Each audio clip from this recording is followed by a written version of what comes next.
We want to move on to commodities, where there's been another huge sell-off. And we've seen that oil has been sliding, WTI now below $39 a barrel, Brent at around $43 a barrel.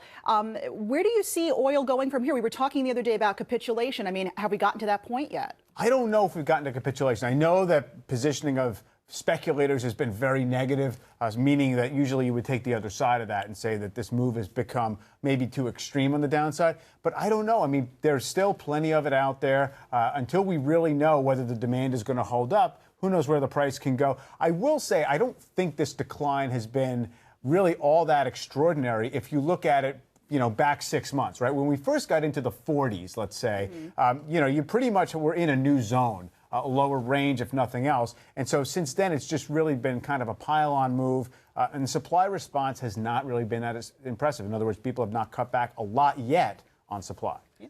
Well, a couple thoughts about oil. I mean, first of all, it's net is a huge benefit to the U.S. economy. And because of lower gas prices, lower energy prices for consumers, for business.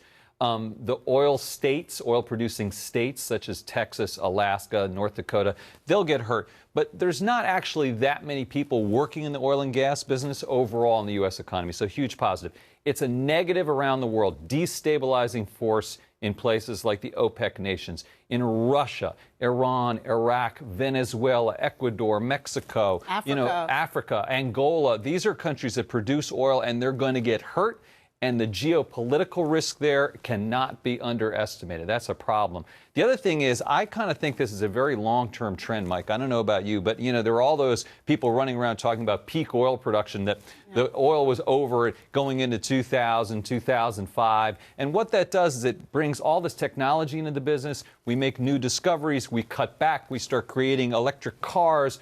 And production and demand, goes down while production goes up.